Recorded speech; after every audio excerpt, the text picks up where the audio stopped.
On behalf of Linda Dunn, whom I am representing on this wonderful occasion, I'm Isabel Frank. I'm Associate Dean for Academic Affairs at the New School, and I would like to welcome you to this wonderful occasion, the launching of Considering Forgiveness, which has been several years in the making and very much anticipated. And this is a wonderful celebration of this book, and we have the wonderful opportunity of having the contributors here tonight who will be talking about it, and you'll be able to hear directly from them about their contribution.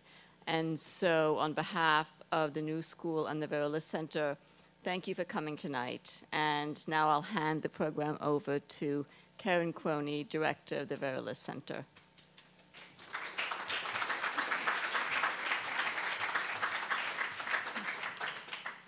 Thank you very much, Isabel.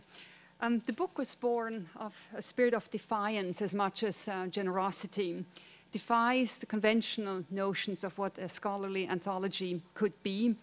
It defies assumptions of the place of scholarship versus the place of art. And I think it even challenges the notion of what a center engaged with activism, art, and politics might want to tackle in its first publication. It was born of extraordinary generosity by the 20 contributors to the book, by the numerous supporters of it, and by the institution that some of us call home, the New School here. Together, they enabled us to consider this controversial term, forgiveness, as a political, cultural, and even aesthetic instrument for understanding, and to do so through a publication conceived as an open-ended, multidisciplinary proposition, one that is as much visual as it is verbal. The initial ideas of the content of the book were informed by public programs relating to the subject of forgiveness that we had identified as an annual theme in 2005, 2006. So Isabel is quite accurate in pointing out it was a few years in the making.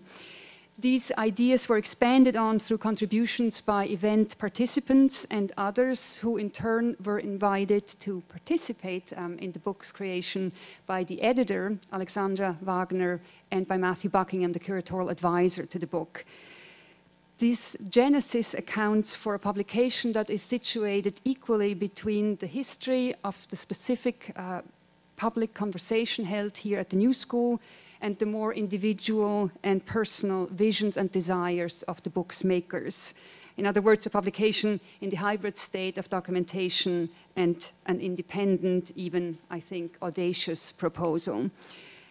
Many in this room have contributed to the book in different ways, and I'd like to acknowledge Linda Dunn, the Dean of the New School for General Studies, Francisco Tezen, Director of Development, Michael Markowitz, Director of the Institute for Retired Professionals at the New School for General Studies.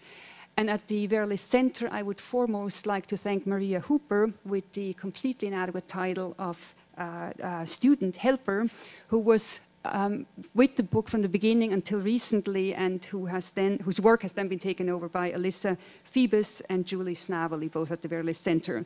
I'd also like to thank Pam Tillis, Director of Public Programs at the New School. Many of the material aspects of the book were fashioned at Parsons in the hands of designer Paul Carlos and his students, Jonathan Carrera, Zan Goodman, and Benjamin Wiseman, who no longer are students. I would also like to thank James Keith Brown, the dynamic, wise, and profoundly supportive chair of the Vera List Center's Advisory Committee, and the members of our very informal and ad hoc book committee, Lisa Ivorian-Gray, Elizabeth Hildman, Norman Kleeblad, and Sina Najafi. And of course, I'd like to thank the many contributors who are with us here tonight. In hindsight, it is not surprising that Aleksandra Wagner was at the beginning of the book before any of us even knew that there would be such a thing, including her. Her ability to name what is relevant for a specific moment and a specific situation, whether that's intimate or comprehensive, is unique, and I thank her for the extended company. In the same spirit of defiance and generosity that I just evoked, we will now tackle the impossible of having 11 speakers speak in as brief a time as an hour. We have structured the presentation in 3 rounds, not unlike musical rounds, where the subject of forgiveness re-emerges each time in a slightly different articulation. The book afterwards will be for sale, right here next to us. Before we begin this process, however, we will now see a brief excerpt of Eugene O'Neill's play The Iceman Cometh from 1939, in which the main character, Hickey, confesses to the murder of his wife Evelyn because he simply couldn't take her relentless forgiveness of his drunken escapades any longer. The setting is Greenwich Village, 1912. It's a dark saloon, and we have Hickey on the screen. Thank you very much.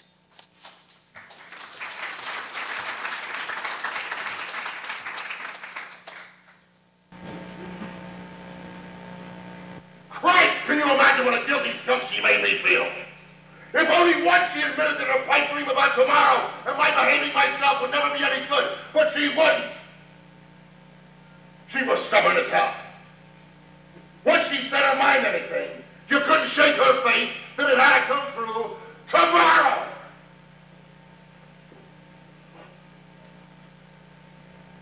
Well, it was the same old story, over and over, for years and years. It kept piling up. Inside her and inside me.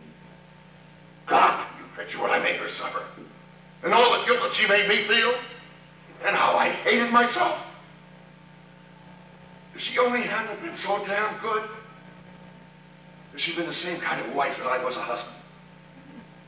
God, sometimes I used to pray that she'd. I'd even say to her, go on, why don't you? Serve me right, I wouldn't mind. I'd forgive you. Of course, I'd pretend I was kidding. The same way I used to joke here about her being on the hay with the Iceman. She'd have felt so hurt if I said it seriously. She'd have thought I stopped loving her. Well, I suppose you think I'm a liar. That no woman could have stood all she stood and still loved me so much. That it isn't human for a woman to be so pitying and forgiving. Well, I am not lying. And if you'd ever seen her, you'd realize that I wasn't. It was written all over her face. Sweetness, love, pity, forgiveness. But wait, I'll show you. Look, I got a picture.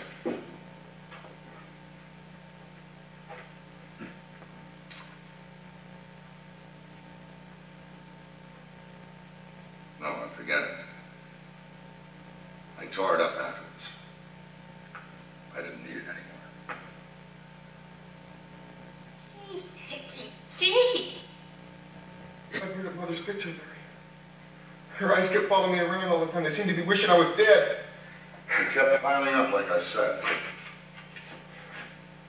I got so I thought about it all the time. And I hated myself more and more, thinking of all the wrong I'd done to the sweetest woman in the world that loved me so much. It even got so I cursed myself for a lousy bastard every time I saw myself in the mirror. I felt such pity for her, it drove me crazy. You never believed it, would you, Larry? A guy like me that's knocked around so much could feel such pity. I got so every night I'd wind up hiding my face in her lap, bawling and begging for forgiveness. But of course, she'd always comfort me and say, never mind, Teddy. I know you won't ever again. Christ, I loved her so. But I began to hate that fight ring. I began to think I was doing bughouse, because sometimes I couldn't forgive her for forgiving me. I even caught myself hating her for making me hate myself so much. You know, there's a limit to the guilt you can feel and the forgiveness and pity you can take. You have to begin blaming somebody else, too.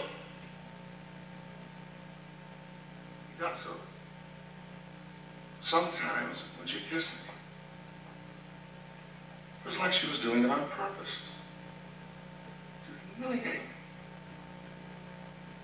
As if she spit in my face. Well, that's not how crazy and rotten that was of me. I just hated myself more and more. You never believed that I could hate so much. Now, Larry, a good-natured, happy-go-lucky slob like me,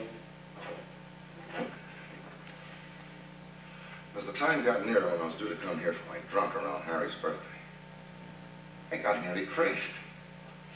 I kept swearing to her every night that this time I really wouldn't, until I made it a real final test for myself and for her. And she kept encouraging me and saying, I can see you really mean it now, Teddy. I know you'll conquer it this time, and we'll be so happy. And when she'd say that and kiss me,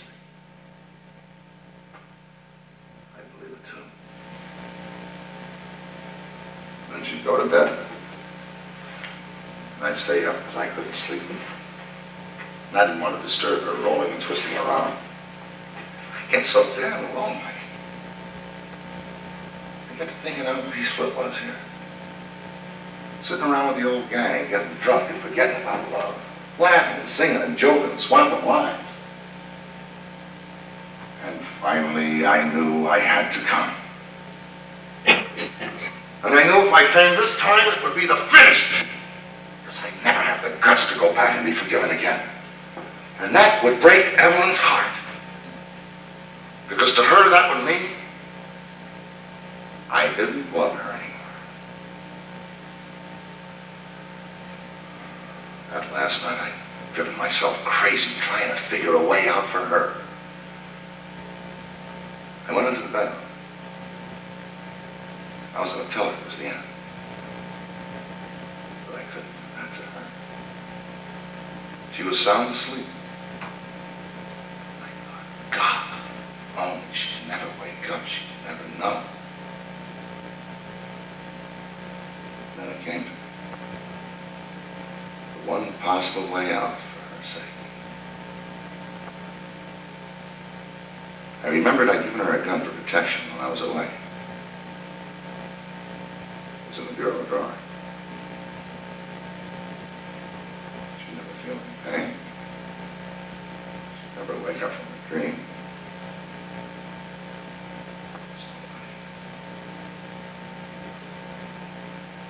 So I killed her.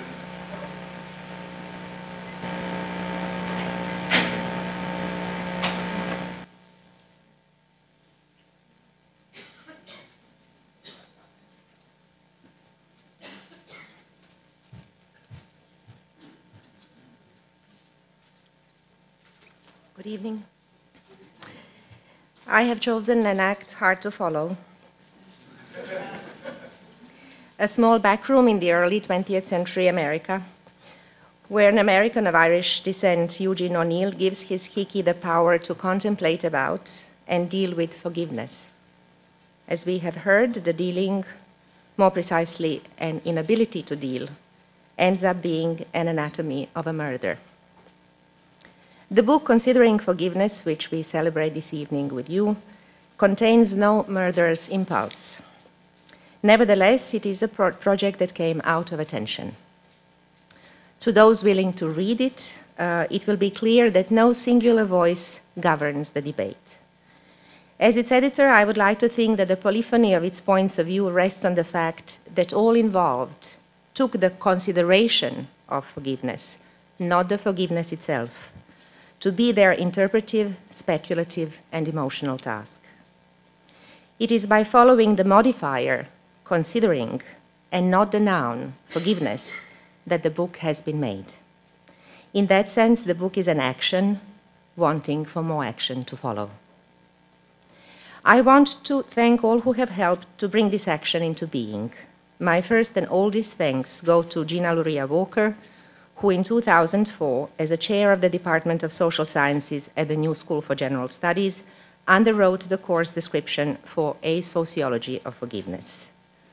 Her ability to withhold her disagreements with what then was the one-term class project, and yet to let it happen, are an example of the finest tradition of our school, to be generative of possibilities despite, and to be generative for the students, who always are the most attentive and challenging interlocutors. The syllabi constructed and reconstructed.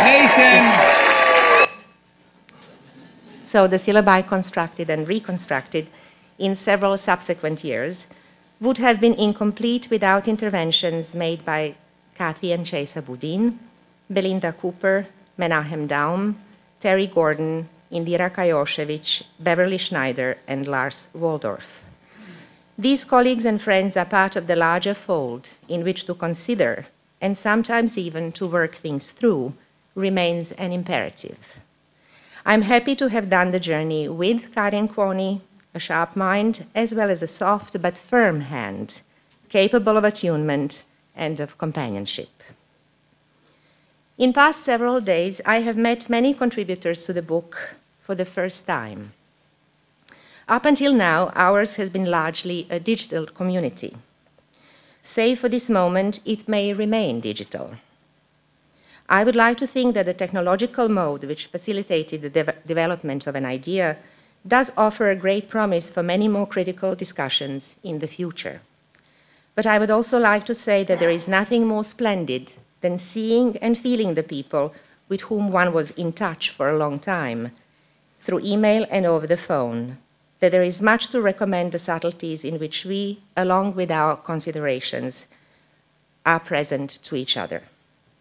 Considering forgiveness is one of those considerations one cannot contemplate, let alone perform in solitude.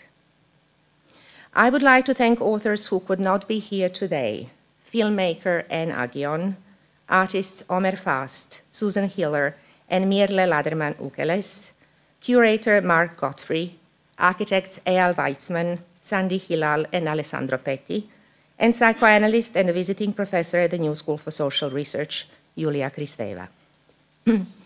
Karin has mentioned an impossible task of hearing 11 speakers in 1 hour, and its possibly musical qualities. The 3 movements we have composed suggest a particular reading of the book, its dismantling of sorts, in which what has never been a stable narrative might acquire another new meaning. They are in the realms of history of forgiveness, on love and performance of forgiveness, and the art of consideration of forgiveness. I would like to greet and briefly introduce our authors and ask them to join us on the stage. Andrea Geyer, artist, curator of the exhibit I Beg Your Pardon, or the Establishment of Cordial Relations, which took place at the New School in late 2005. René Gabri, artist, one of the organizers of the 16 Beaver Group and a member of the collective Explo.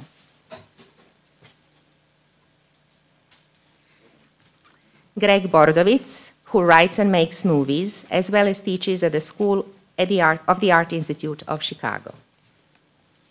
Jeffrey Olick, historian and sociologist teaching at the University of Virginia, whose interests focus on collective memory, transitional justice, and post-war Germany.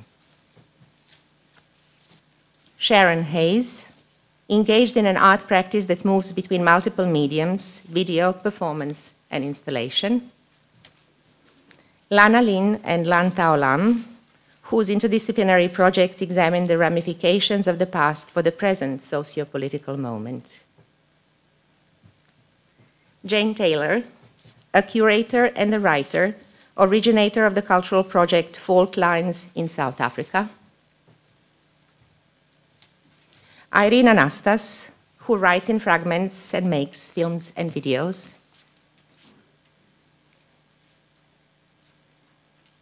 Brian Price, a citizen of Crockett, Texas, and a co-host of the prison radio talk show Here Comes the Light. Elisabeth Young-Bruehl, psychoanalyst and a biographer of Hannah Arendt and Anna Freud. Welcome all. There are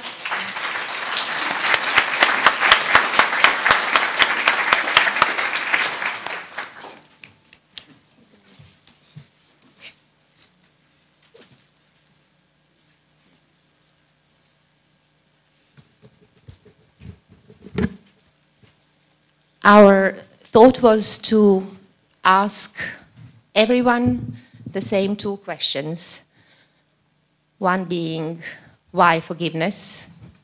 And the other, why now?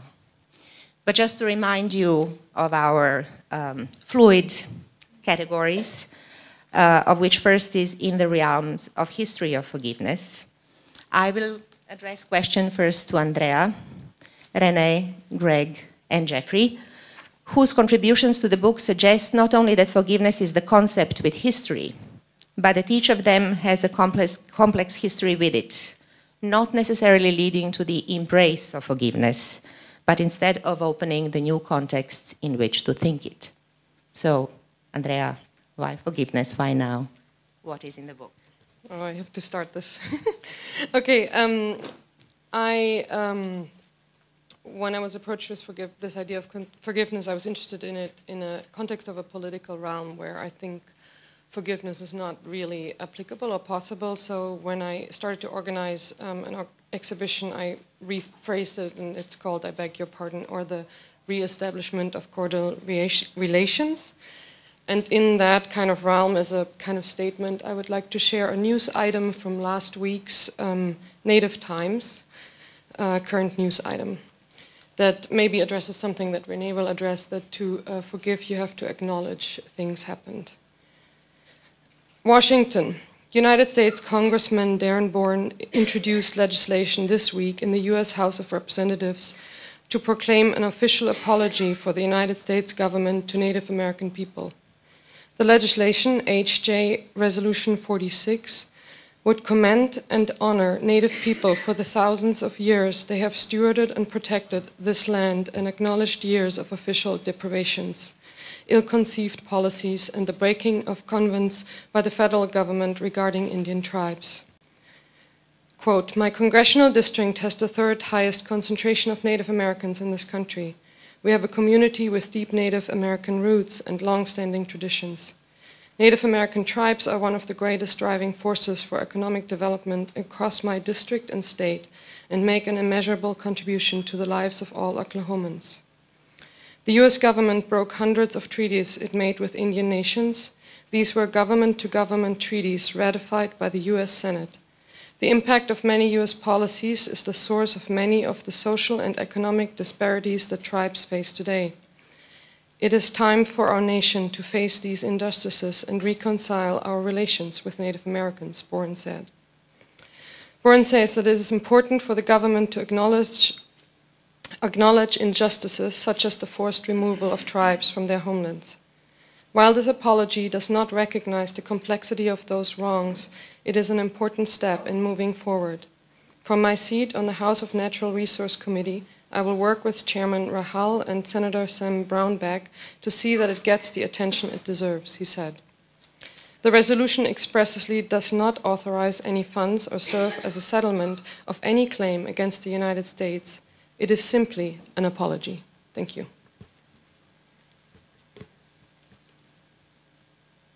Shall I just carry on? Well, I generally like to speak more than read, but I'm going to read because we have limited time. And I'm actually not going to address directly the text that I contributed, and rather just work with one line that relates to something else I've written. And it's a line that comes from Walter Benjamin's writings on Central Park, collected under the heading Central Park, wherein he writes that redemption is tied, it depends on the tiny fissures in the continuous catastrophe, which is a very interesting idea. And I'm going to read from a book that was around the notion of the lost moment. And I think in a Benjaminian way, we could look at history as a kind of time that has elapsed, or look at this present moment as like the pin of a needle, wherein all the threads of history sort of collapse into this one moment. And so what the lost moment for me is also could be to seize the moment. That would be the question, maybe. So I'll read something, and it was meant to be spoken and it never was, so I'll speak it today. It's called "I Promise Not to Be Bitter If You Don't Make It Past This Line." So, who could have expected that the book would begin like this? Why I would have liked to kiss him and let him know that he was the best, and just cuddled. Can you believe that? Why the lost moment is nothing but a sad, sad confusion. Why the lost moment is an attempt to reconstitute what we keep missing in the present. Why the lost moment is a poem without direction, without a person left to recall the words. Why the song does not end when you think it will, and why we have no answers when it does.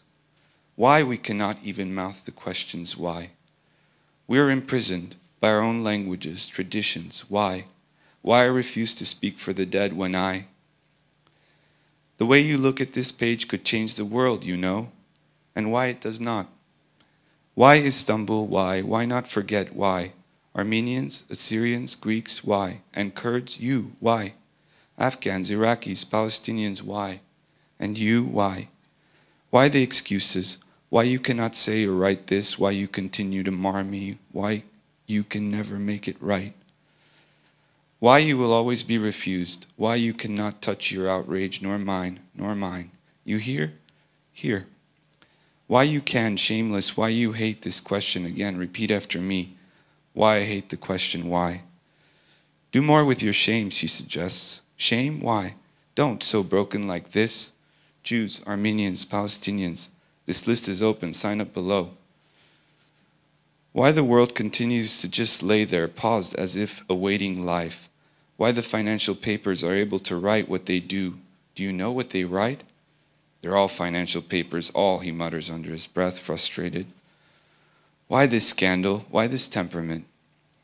How could we feel so alone in being so scandalized? Why we laugh and watch these truly stupid things we watch? Why I could burn it all to the ground, the government buildings, one by one, and why we can live in such times that people fear such statements. Why we should end the silent strike and begin anew, with a silence unheard of before. How we tolerate ourselves.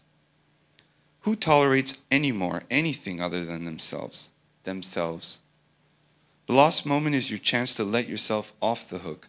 The lost moment is a false cry. The lost moment is wishing for what you already have. The lost moment is your perdition. You hear me right? The lost moment is your complacency. The lost moment is ours. The lost moment is a turn in words, phrases, back at you, at me, at us. Who you say? Yes. Resounding? Diabolical? No. No power in these words. There would be no power. This is not anything anymore, anyone. Who, what, when, yes, yes, do, yes, why, whoever, ever, linking, touching, and the earth is. Thus the fallen, the dead, the ones no longer. Who could not?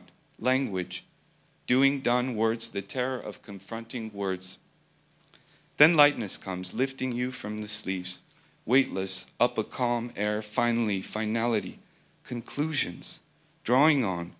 Whoever saw you never said a word, because you were light as air, you were breathless, just simply without.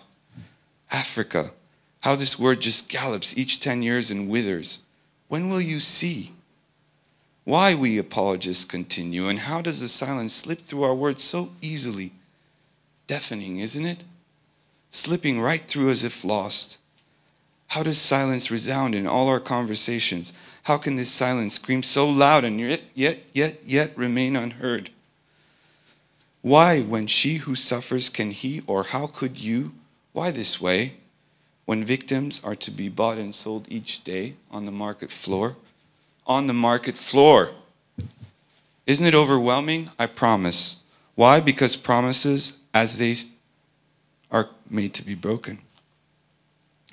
Why speak of the lost moment when the only thing lost is? Why it just sits and stutters as we write this, those, them, they, who can return us again and again, again and again. Bad poetry has a kind of instruction. Do it better. Do your mouth, slap your tongue, your head, spin all. You thought, I saw, you heard, I spoke, you sat, I ran, you kid, you hid, you settle, steal. Breath whole, locked upon your throne, demented, hurt, rambling. It's nothing, you say, nothing.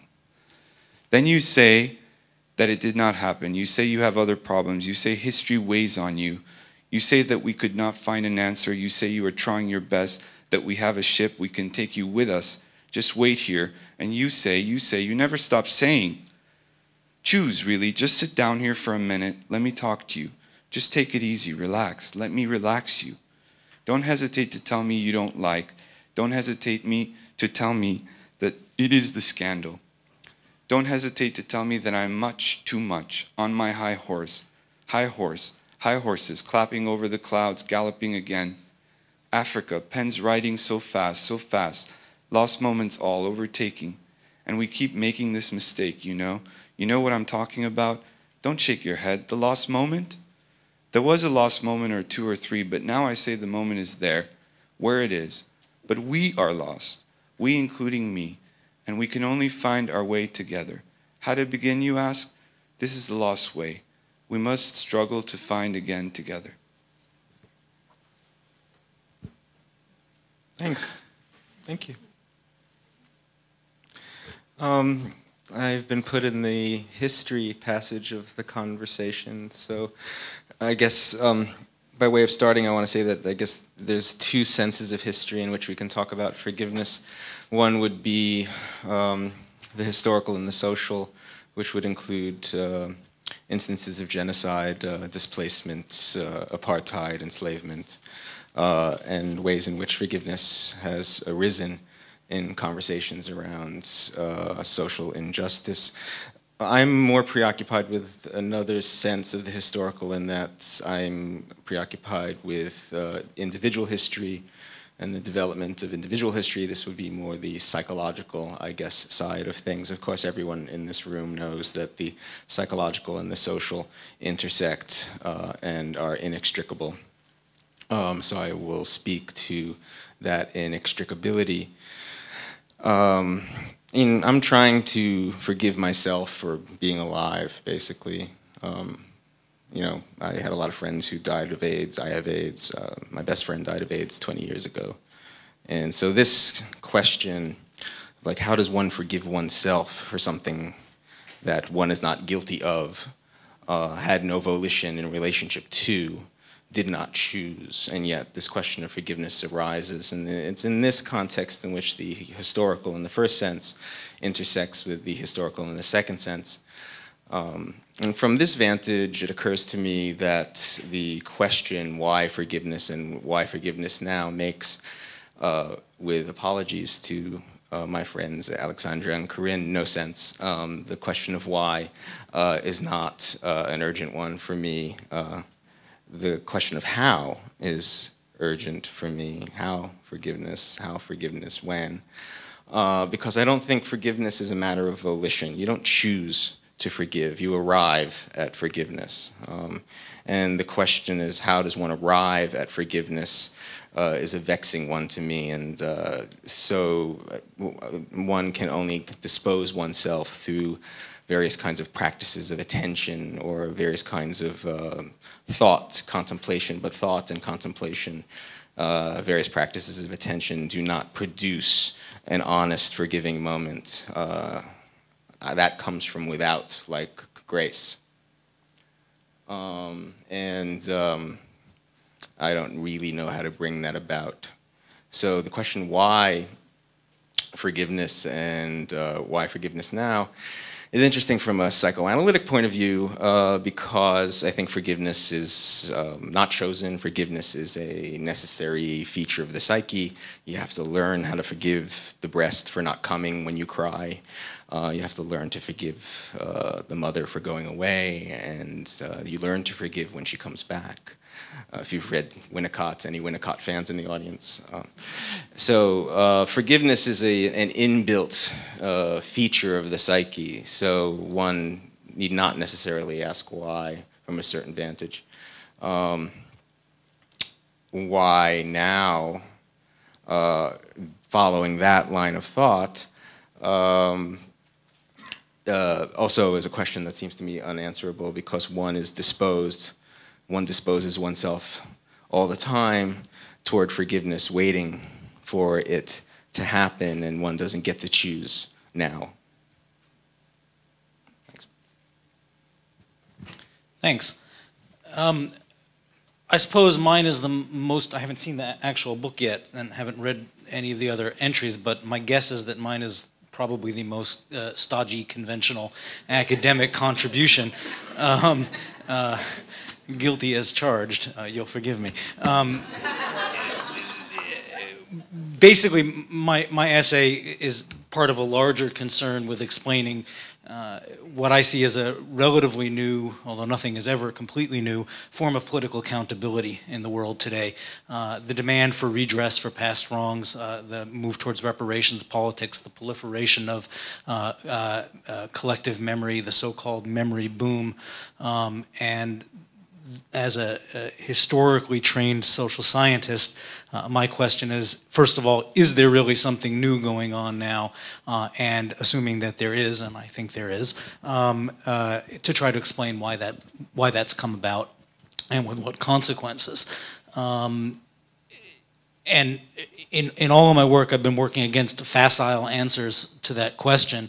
There's a lot of talk about the post-Nuremberg universe or the universal human rights. As a sociologist, though, all the talk about universal human rights, which are well and good things, begs the question of where they come from, because sociologists know that the conditions for thinking universalistically are not universal. So why are we having this conversation now? I should also say that I thought the selection of the film clip was fascinating because it illustrates that forgiveness is at least double, probably triple or quadruple-edged sword, and I would count myself as a skeptic. If you read my essay, I'm pretty skeptical of forgiveness, particularly in the political realm. Thanks. I think it's actually the next round is called for, and somewhat in a response to Gregg's pronouncement, my subject is on love and the performance of forgiveness. When we first announced the subject of forgiveness as the annual theme for the Vera List Center's public programs in 2005-2006, many questioned our choice, and they asked, why forgiveness? Why would we choose a quasi-religious subject? Why, on the heels of George Bush's re-election in 2004, why would anyone want to forgive anyone? Why would we choose a term that suggested defeat? When we now look at love, and in response to these questions about the defeatist nature of forgiveness, we'd like to consider the, at times, public performance of unconditional love that might approach forgiveness. And with those thoughts and love and performance of forgiveness on our mind, I'd like to ask the next three contributors for their statements. And let's start with Lin and Lam, who have chosen three public voices to respond on their behalf: John Colbert, Bill Clinton, and finally New Jersey Governor John McCready, in a recording of his resignation speech delivered on August 12, 2004. So this will be a sound clip, followed by statements by Sharon Hayes and Jane Taylor. Stephen Colbert.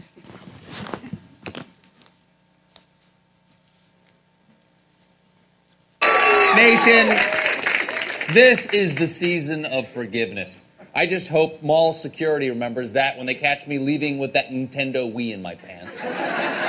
But it is also the last month of a presidency. It's a time when commanders-in-chief issue pardons. Presidential pardon is a unique constitutional power that legally grants the recipient absolute innocence and can never be revoked. It's like a constitutional cootie shot. Now, yes, it was originally created as a tool to get rebellious factions to surrender, but then again, personal massagers were originally created for your shoulders, and we all know how that worked out. Now, over time, the use of the pardon has grown, and some presidents have used it irresponsibly, like President Clinton, who pardoned fugitive Mark Rich for tax evasion and illegally trading with Iran during the hostage crisis. Now, Attorney General nominee Eric Holder, who worked in the Clinton administration, is facing a lot of questions about his role in that pardon. President Bush has issued fewer pardons than any president in modern history. In fact, the only high-profile pardon he's given was to the pretzel he choked on in 2002. The Segway he fell off in 2003 is still languishing in Guantanamo. And in the spirit of forgiveness, folks, I too am going to show some mercy. Boys, bring out the on notice board. Let's do it. Nation, it is going to be a new year, a new administration, and I have got a raging pardon. All right, where to begin? Where to begin? All right, the British Empire. I officially pardon ye for all your atrocities, even Coldplay. I also forgive the Weather Channel, blah, blah, blah, let's say Israeli newspapers. Let's cut Todd Rundgren free. And black hole at the center of the galaxy. This would be your lucky day if time existed inside of you. Man, why did I take these other guys off? I tried to sow mercy just now, and I don't like the feeling. So you know what? Forgiveness, you are officially going on notice. All right, let's do this thing. All right, forgiveness, forgiveness. All right, Fanta, fondue, Fonzie, Fight Club, comma, don't talk about. Here we go. Forgiveness. All right.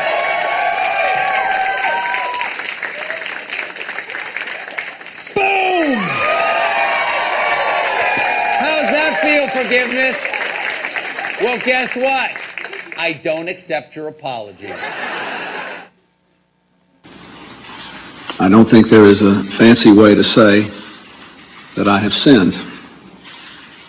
It is important to me that everybody who has been hurt know that the sorrow I feel is genuine.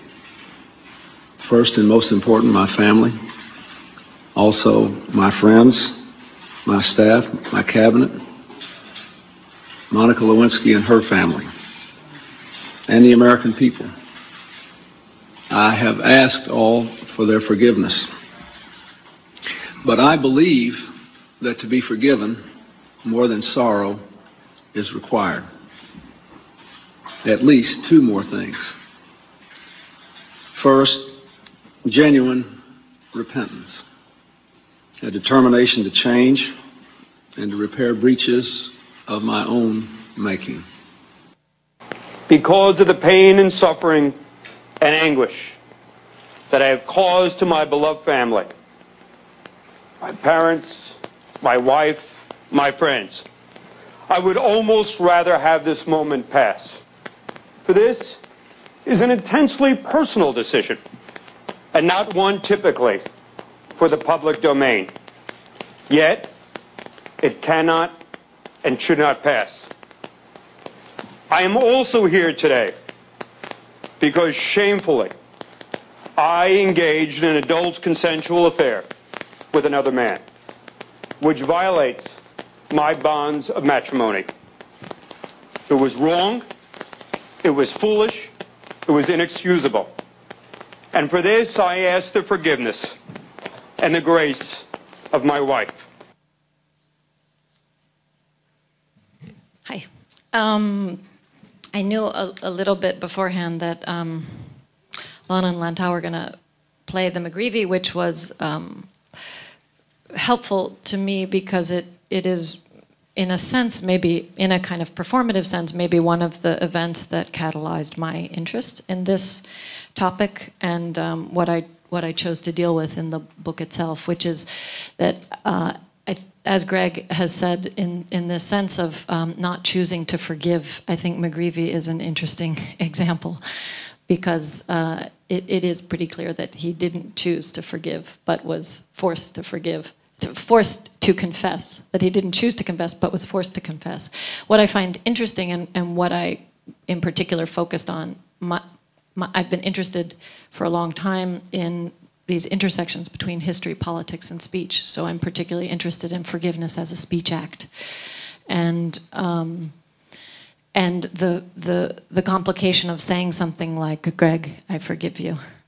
Whether that, does that exceed? Does that really demonstrate my forgiveness? Does it do the action I say I'm doing?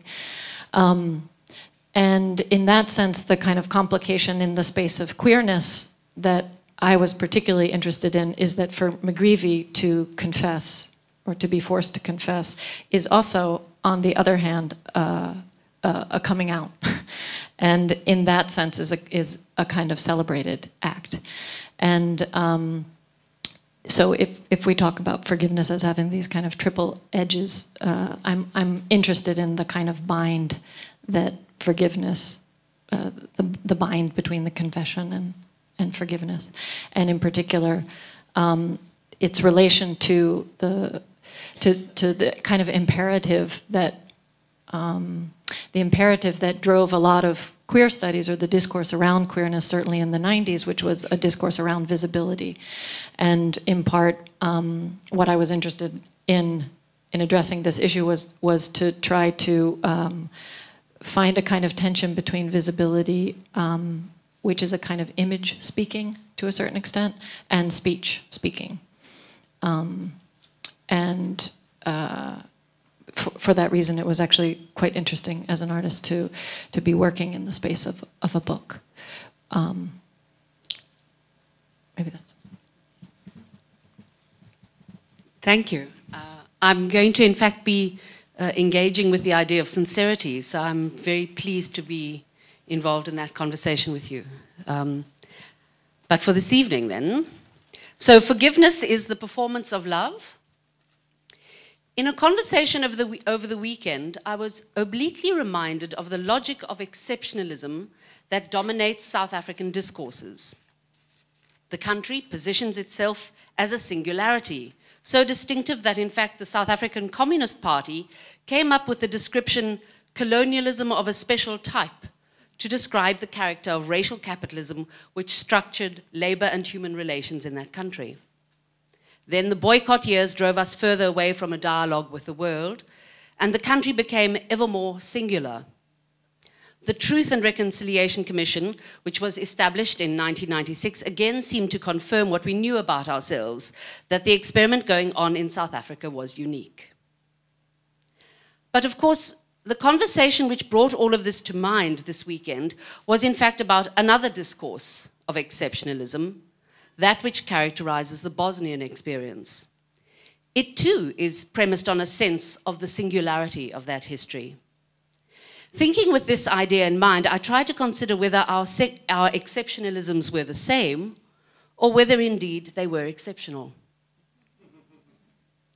Love is an internal work that needs to find a performance to be apprehended by others. Such performances of love are infinitely various, but perhaps can be inadequately considered within a dialectical push and pull between holding and letting go. Several years ago, I curated an exhibition about archives, which I titled Holdings, in order to suggest something of this idea, that possession has a particular valency within human culture, and that our things ground our metaphors. Value is made evident via the fierceness with which we cling. At the same time, there is a contradictory impulse to affirm the subjecthood of an object through relinquishing our control.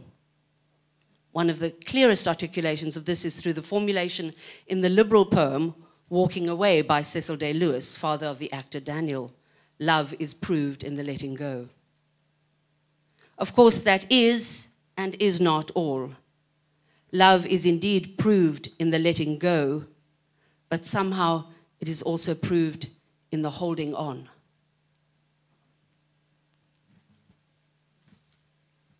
If, as Jane suggests, love remains suspended between holding on and letting go, can it serve us in the art of consideration of forgiveness?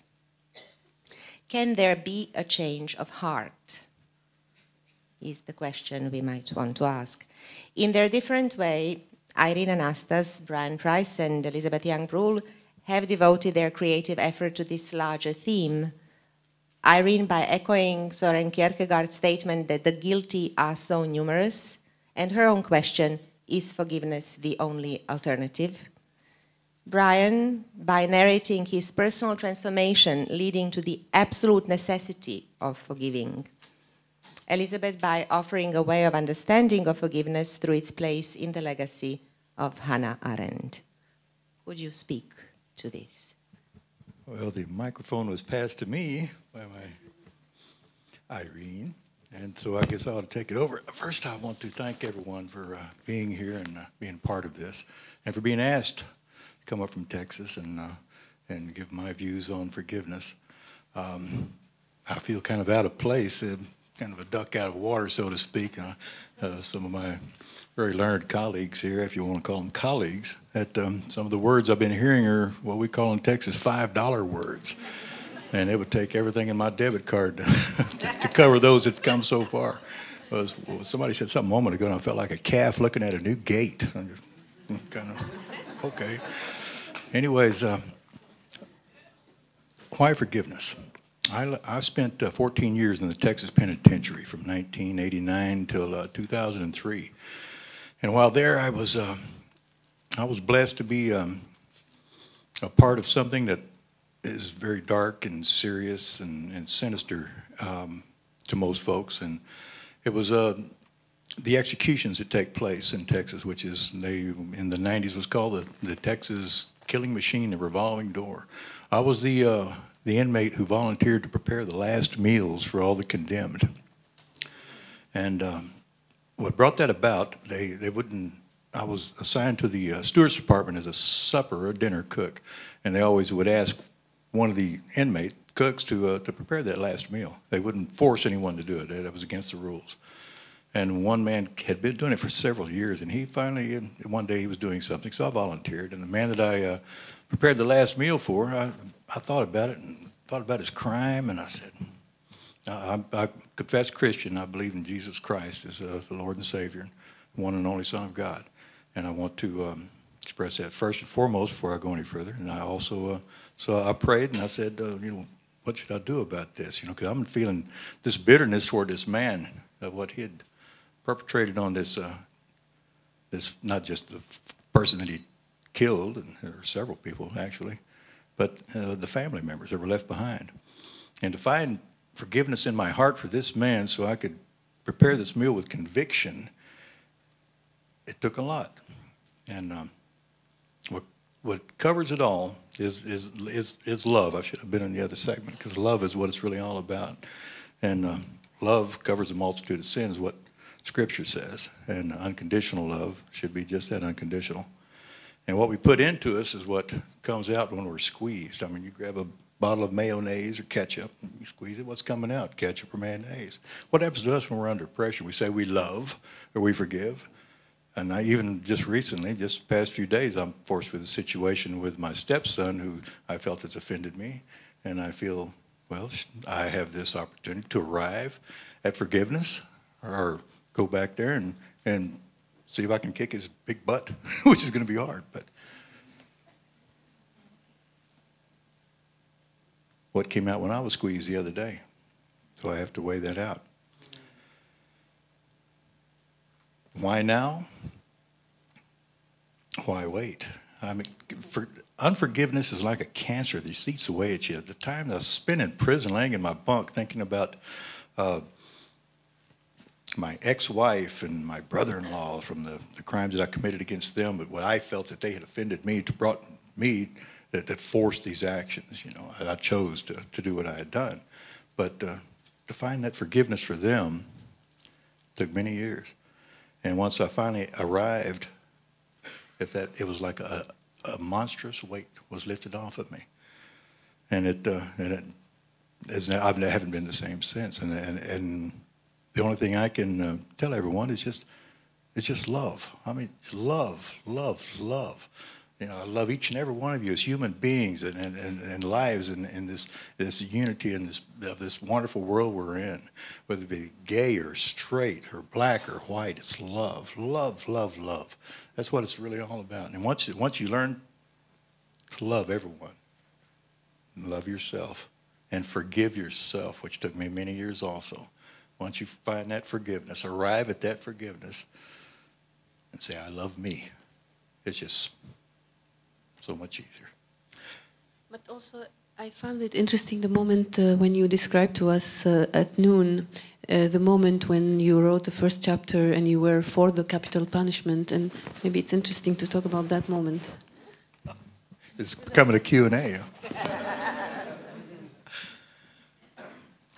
When I wrote the first chapter of my book, I handed it, I was on an upper bunk. We lived in 5 by 9 foot cells with another man. And I handed my little manuscript down to my cellie, so to speak, Justin Baker, and I said, Cellie, tell me what you think about this. And he read it for a few minutes, and he was eating a sandwich, watching TV, and he put it down. He kept on reading, and then a few moments later, it magically appeared beside my upper bunk, and I took it, and I looked over. He didn't say anything. I looked over at him. I said, hey, Justin, well, what do you think, buddy? And he said, well, man, you write pretty good. He kept eating his sandwich, looking at the TV. And I said, and? He said, but I think you're kind of hard on the guy. And he took another bite. And I come off my bunk, and I had the manuscript in my hand. I leaned up against the wall, which is only about 2 feet from him. And I said, what are you talking about? Did you read what this guy, I slapped it on my knee. I said, you read what this guy did to that girl? I said, if that had been your daughter, your sister, your mom, I said, you'd have held court on the street. You'd have taken him out. And Justin, being unfazed with everything I'm saying, just takes another bite of his sandwich. He said, yeah, you're right, Brian. And he stopped and looked at me, and he said, well, what if that was your son who had committed that crime? What if that was your brother, your dad? Would you be in such a big hurry to see him put to death? Or would you ask for mercy and grace and at least life in prison, which you know isn't much of a life unless you make it one of yourself? How would you feel if that was your loved one on there? My other friend, Manny Lopez, cleaned the death chamber after the executions, and he said, Brian, it's not the bloody gauze and wiping off the gurney after an execution that bothers me. He said, when I go into the witness chamber where that man's family was watching him be put to death, there's nothing they could do but just watch him slip away. He said, when I wipe off the handprints, the dried tears, and the lipstick, the makeup, he said, when I wipe that anguish off that glass, he said, that's what bothers me. And whenever I go and I'm able to do interviews on television and radio, I always tried to champion those forgotten victims. They were family members of the person who committed that crime, not to minimize the crime, what they had done. But those family members, the children that grow up with the ridicule on the school grounds and the finger pointing and the whispering, his daddy did this, her daddy, oh no, that was the one.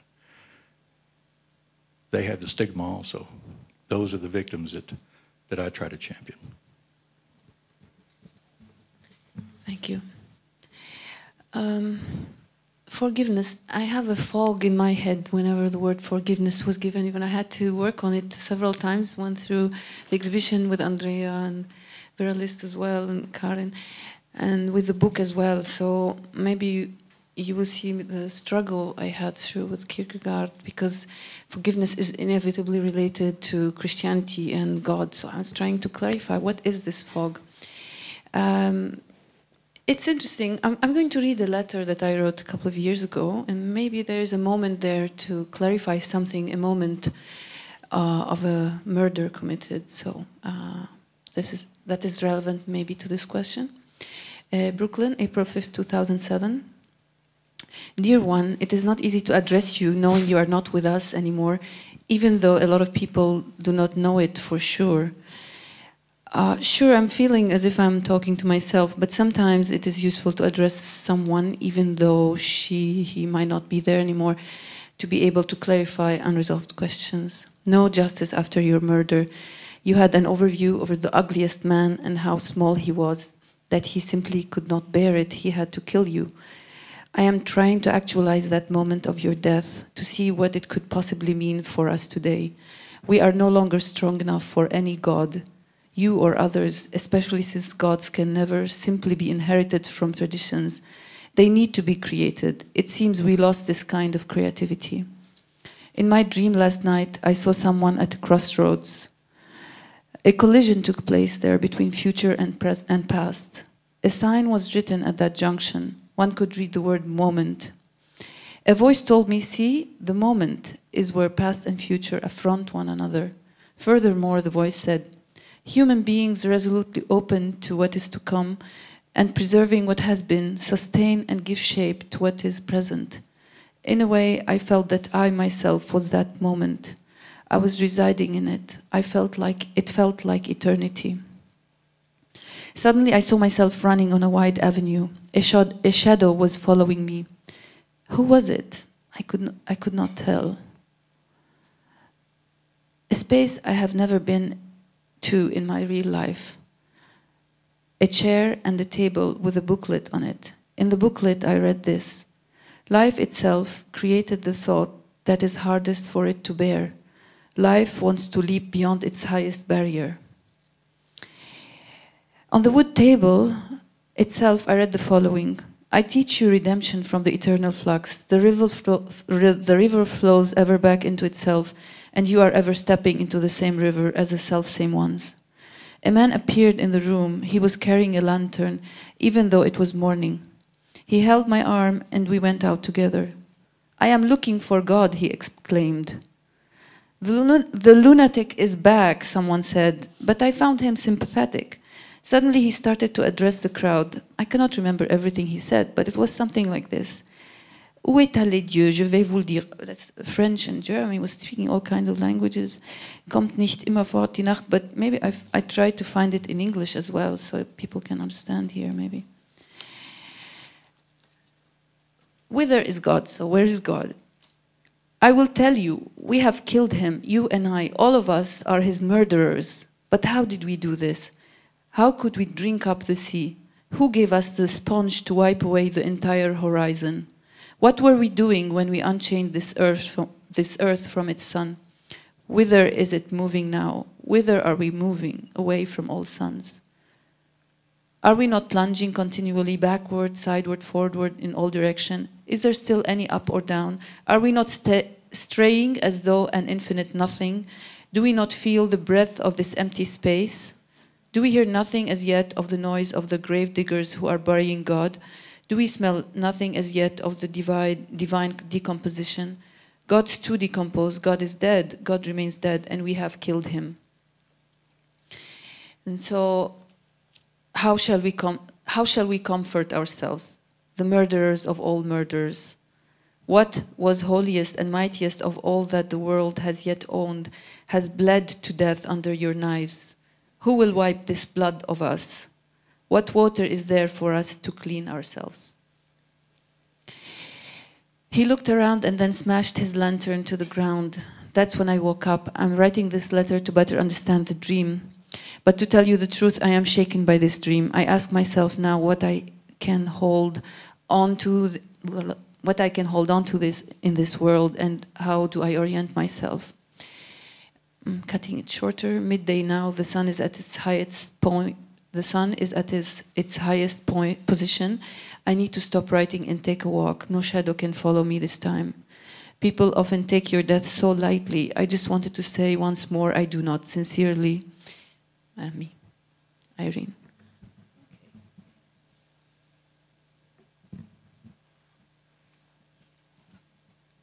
I'm the sweep.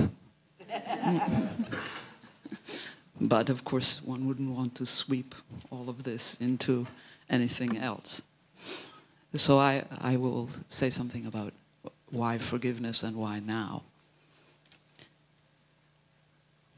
I think historically that there was a long period in the beginning of the 20th century when people began to assimilate very deeply the idea that there is in individual human beings a compulsion to repeat, and that the past determines again and again and again the future, and that we have, as thinking people, many concepts about what moves us to the future, and many political concepts that go with that: treaty making, covenant making, actions for making a better world. Yeah. But we have a very impoverished notion, very impoverished notions of what happens when that forward movement breaks down, or promises that are made are not kept, treaties that are written are broken. What then? And in political discourse and philosophical discourse, there is almost a silence over that. And the compulsion to repeat thus continues. But later in the 20th century, after many efforts to address these problems with courts and trials, Nuremberg trials, for example. It became very clear that you can't just address broken promises, ruptured treaties, wars that begin and renew and go on, with judgments. This is right, this is wrong. That a compulsion to repeat in individuals needs, in order to be stopped, something more radical, and that in social situations and political situations, societal compulsions to repeat also need something more radical to stop them.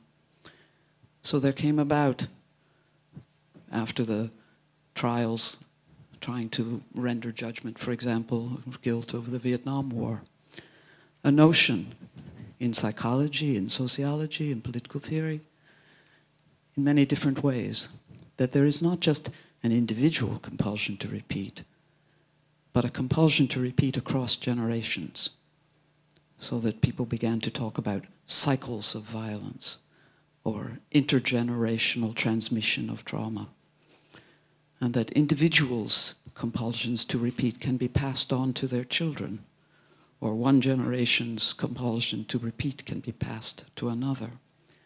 So again, it became clear that for something to address this, it had to be more radical than a judgment, a court, or this is right, or this is wrong, which has never stopped any compulsion. It only lands people in prisons or kills in order to say that these people have been killed. That radical thing, and partly the political discovery of this belongs to your country, to South Africa. The more radical approach was truth and reconciliation, or forgiveness. A very hard sell, because it does seem in many ways to be weakness.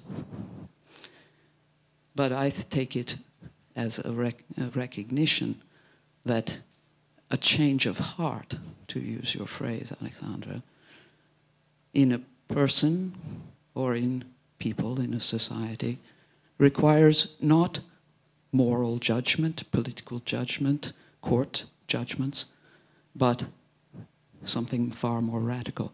And the far more radical thing with which human beings in different contexts are experimenting now is forgiveness.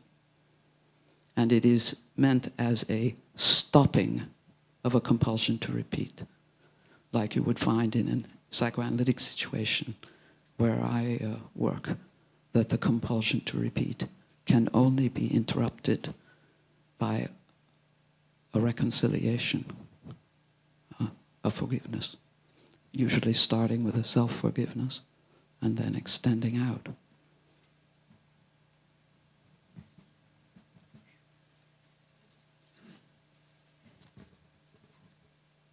Considering that most of us have not really met before,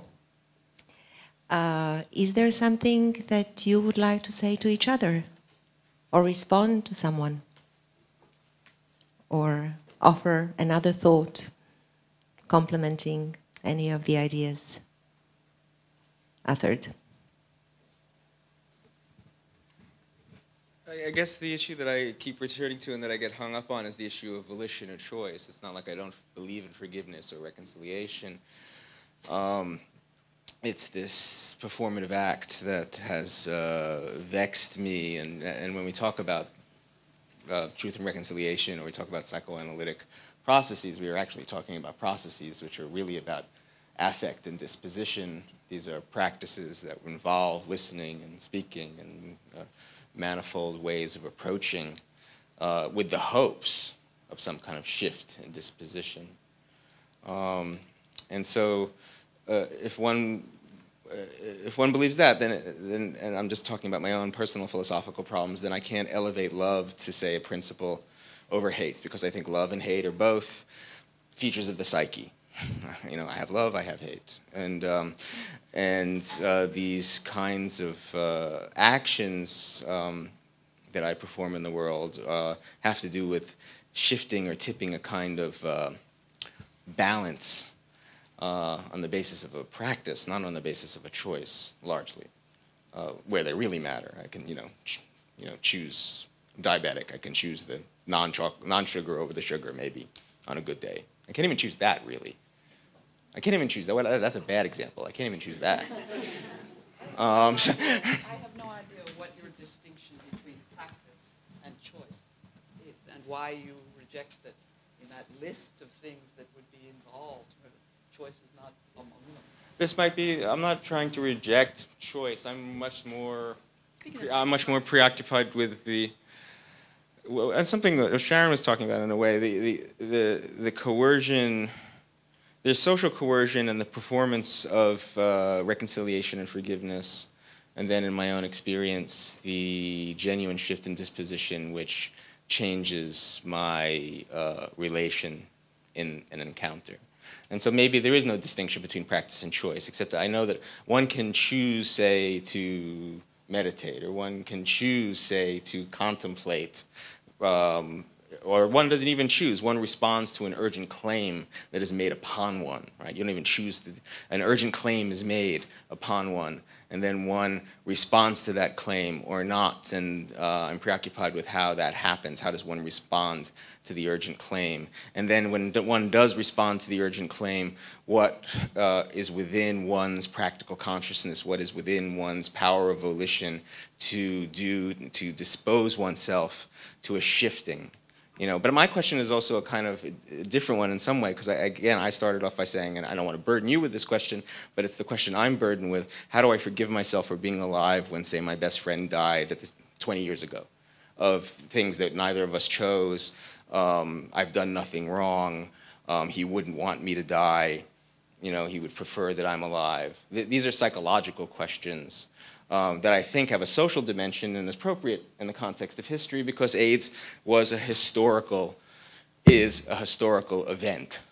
The reason that a lot of people died of AIDS, particularly before there were some medicines that were available, had a lot to do with government neglect. So there was social dimensions to it, and that's at least how my generation responded to it as a political question. I'm not challenging this. I'm just trying to work this out, and I hear what you're saying. And but I think one of the things that's interesting for me about, for instance, the ongoing sort of the example of the AIDS crisis is that in the moment of activism around AIDS, there were very clear people and or organizations and or institutional governmental bodies to hold accountable, and so the slogan and the textual and spoken slogan, blood on your hands, you know, that there were people who could be placed up to be held accountable. I think one of the things that's interesting for me in our discussion, and mostly in hearing you all speak, is that it feels like there's a whole field of other operations that are at play in forgiveness, one of them being the event. Like we all have talked about these kind of moments, or these lost moments, or these sort of moments of rupture, or moments of trauma, or moments of crime. It seems to me that there is then a question around time and temporality, because I went to the blood in your hands because nobody ever, I never forgave Reagan, and yet collectively, those crimes have, in a sense, been forgiven. And so it strikes me that there is something also at play about, it's interesting that you bring up this sort of compulsion to repeat, because it's complicated in the stretch between the kind of operation of an individual, the psychic operation of an individual, whereby compulsion to repeat is behavioral and a kind of cycle of behavior, and then something that is social and collective, where it's much harder to, I think, assign that same psychic operation to a collective body.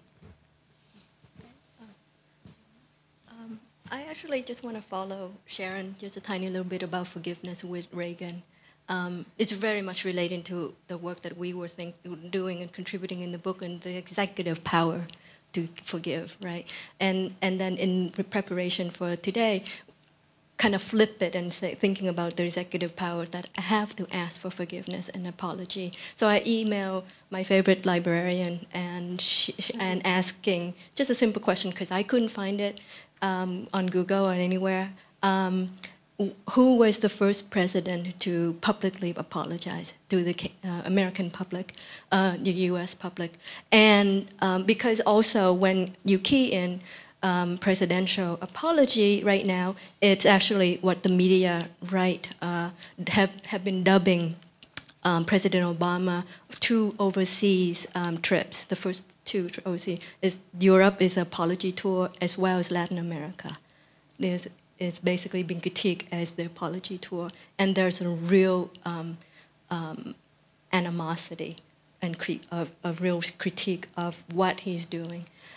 So whether we can forgive Reagan or whether we can even, and now we're having to forgive Bush for what they just did for the last 8 years. Those are the questions that I think it's really important, and whether is it even possible. What was the answer? Who was the first president to apologize? Actually, the National Archives, she wrote back very quickly. The National Archives are still in the process of figuring out how to digitize the papers, the presidential papers. So it's not. It's still an open. Yeah. If anyone knows, please let me know. For you? No, I will as soon as you do. No, I need to formulate it. Okay. I think just more it's interesting to say to forgive Reagan, because sometimes I get into analytical philosophy and stem on words and the formulations, because maybe it's not the case. It's maybe the whole, not to say that, but in political terms, the question of forgiveness may be not the right question. I'm just asking.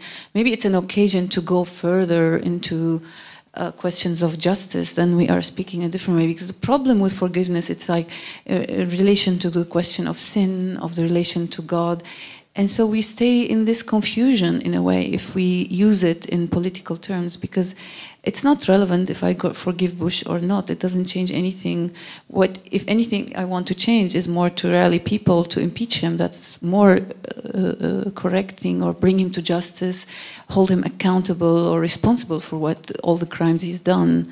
But forgiving is relevant maybe on personal level, but even, you know, but for political, it just becomes, I don't know, something is obfuscated. But I don't know.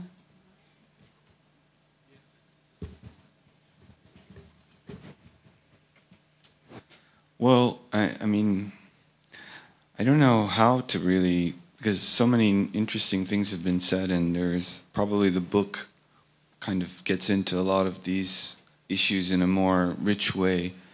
But I suppose the question that I was hoping to pose tonight is in relation to this idea of a continuous catastrophe, because we've brought up very specific events from Native Americans, AIDS crisis, to South Africa, and we can think of others, what's going on in Palestine, occupied Palestine, or Armenian genocide. And I think, you know, the question I'm asking myself is how to connect that in a way to the kind of tragedy or catastrophic sort of time we're living in, where so many of these things that we're aware of take place each day. You can't, you know, it comes back to Irene's title. I mean, there's not enough people. I mean, you can't forgive that in a way. We'd have to change. So in a way, I feel like we're all unforgiven. And the only way to forgive ourselves collectively is to really seize a moment to really transform this kind of collective inertia towards like a maddening drive towards nothing, extinction. Because I feel like, okay, we choose specific moments of reparations and reconciliation, and I'm one to recognize or try to, you know, bring attention to certain things, but let's not kind of kid ourselves. You know, the minute we've forgiven one thing, we're in the midst of another kind of tragedy. So, I mean, that's the question. I think that maybe, you know, I'm kind of advocating insurrection, but I feel like revolt is what I'm thinking more than anything, because I feel like once that can happen, something, you know, we could begin to sort of, because I think for forgiveness to happen requires a kind of impropriety. For you to arrive to it, for it to undergo it, you'd have to change. You're no longer yourself, and the person you forgive is no longer that person. And as a society, if you want to look at a larger picture, as long as we remain the same, it didn't happen. And I think, you know, the question of like even acknowledgement doesn't really work in relation to Native Americans or what's happened in relation to Black Americans. I mean, you can't say sorry for what happened. I mean, go and visit those cities and see, you know, right here, East New York, or go to Baltimore and see what's happening. I mean, the tragedy is still continuing, that catastrophe. How to reconcile? You'd have to really change a lot. It's not just saying sorry. Sorry is not going to do it. I'm sorry. You know? So you can talk about Australia. I mean, I can go on, but...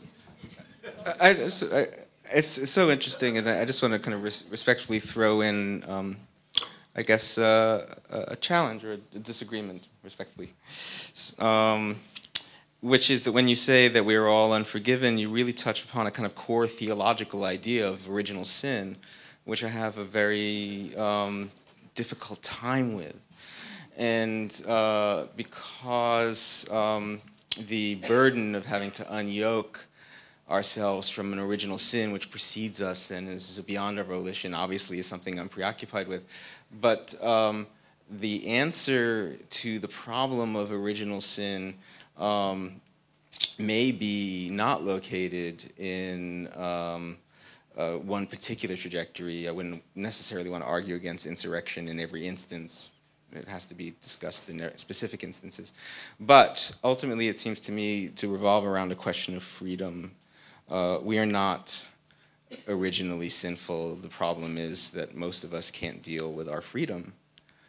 And I think in some ways that becomes an urgent question for me. Yeah. Yeah, but exactly this transformation that I don't think it's incommensurable what you both are talking, because René says we have to transform if this is to happen. You're saying we cannot take our freedom because there is no more God, we are on our own, and original sin comes from the notion of God, and there is sin from the beginning and before everything. So I think this is the question. We are at a new beginning, and how to perceive this new beginning in relation maybe to language even. One has to revise the question of forgiveness. I hate to take this as a really cheap clue. Oh, good. Yes, please. Yeah. What is very striking to me is the asymmetry that we've in some ways sketched between a kind of private project and a more reparative public project, and the endeavor to, you know, we necessarily as human subjects construct metaphoric relations between these things as if they're equivalent of one another. So I'm just really intrigued by the task in some ways, you know, looking at the South African Truth and Reconciliation Commission, what the logic of forgiveness enabled was a shared project. That you precipitate something, you precipitate the capacity to imagine a utopian possibility, and that there has to be some kind of erasure of the terrain. You both have been agents in and recipients of historical legacy, and something has to initiate a utopian commitment to something that you work on together, which is not necessarily the same inside the structure of private forgiveness, because as we see in the Lee Marvin instance, there's a kind of, the power relations in that are not actually trying to create a kind of a stasis or an ex nihilo where people begin together, because there's always debt and a sense of burden inside the psychic transaction of who has power to forgive. But somehow something inside the political arena of forgiveness sets people up in a new relationship of parity. And I think that there's possibly something to think about in that. That, for me, is what's interesting about McGreevy, is that McGreevy is coerced to confess essentially to the crime of being queer as a governor, a queer governor.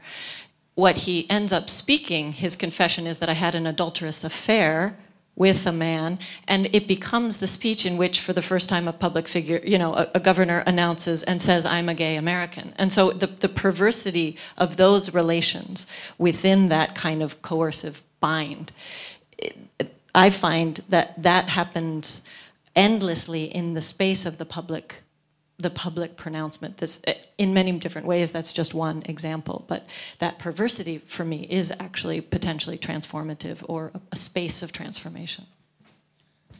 I just wanted to say quickly that, and this follows actually Jane's comment, just very quickly, I just can't let go of Marcuse or Norman O'Brown, or even Michel Foucault or Freud, for that matter, and the whole notion of phylogenetic inheritance. I cannot, in other words, I cannot disentangle the personal experience of forgiveness from the public and social experience of forgiveness. And I'm confused, because the way I understand the radicality of the Truth and Reconciliation Commission is that one must bring oneself to this point before the one that one is accusing. And there's a deeply profound, personal, subjective movement that must happen on a mass level in order for a country to heal. So I can't imagine this distinction between the social horizon of forgiveness and the subjective horizon of forgiveness. Can I respond?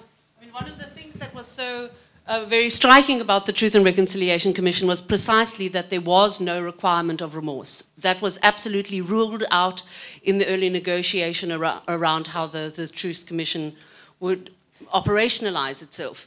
That, and it very often surprises people that there was no requirement of any kind of articulation of a redemptive moment or a reinvention of the self. So I think there was an enormous amount of real political pragmatism. Work has to be done. The work has to constitute some kind of burning of the terrain of the past, regardless of who you are, regardless of that which you bring to this transaction. Something can happen here in the nature of the performative, as you were saying earlier, and that's an enabling mechanism. That enabling mechanism cannot be premised up in this instance on your necessary apprehension of guilt inside yourself, nor my attribution of guilt to you. Otherwise, we will stay in this wrangle interminably. Let us come to a point, and in that point say, no further. We have to invent something here. Otherwise, we just burn ourselves forever. So the act does not take, you know, it cannot say we have to first deal with the psychic domain, because that is, as you say, the domain of repetition, and it is entirely intractable. Something else has to happen in order for us to somehow salvage ourselves. I was actually just going to say something, because from what our Google search for the presidential pardons and for people in public office who had requested forgiveness, I feel like in this country, we haven't been able to detach from the notion that remorse is necessary. And that's why we were unable to find any person in a high public office who would even request forgiveness. That's why the question of whether we would forgive Bush or Reagan is irrelevant, because they haven't asked for it. They haven't acknowledged their wrongdoing, and they refuse to grant the power of forgiveness to the public.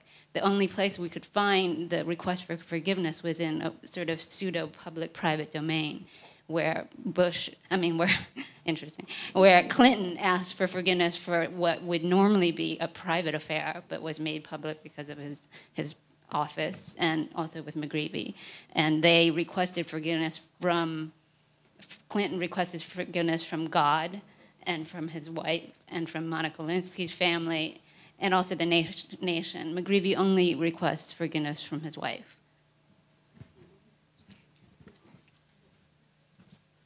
I just want to add the one thing a little bit in disagreement, because I think an apology is not to say I'm sorry.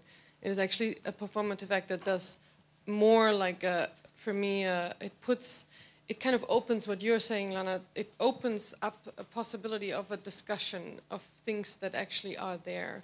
Because it's very interesting for me that, of course, when we talk about performativity of forgiveness, South Africa is the big example. In the United States, in a country that has a massive tradition of tribal peacemaking that is highly sophisticated and never really brought up. And that's actually the point, you know, and kind of closes the circle where I think to apologize, to like the government to acknowledge, you know, the wrongdoing through apology, which is an asking for a forgiveness in a certain way. So I wonder if the acknowledgements, you know, towards Haitians, towards African Americans that have happened, towards the Japanese internment camps, like, is that actually that apology? Is that a request for forgiveness? I think it's very interesting in a political realm. Yeah. Can I just say one thing, please? Absolutely, one more. Well, I think that I totally agree. I think that it can be that. I just like to take the example of South Africa. It's a really good one, and truth and reconciliation, because my question is about what's happening now in South Africa after the end of apartheid, and the injustices and the poverty and the class divisions that exist. And so that's what I'm talking about, that continuity, and to say, okay, we have truth and reconciliation, then we still have this problem, how to deal with that. And that's something that I'm still concerned about.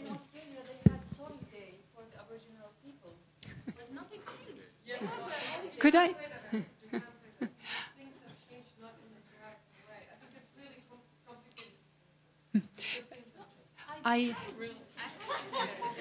I hate to take the stage here, but I urge you to move over to the table where this conversation continues.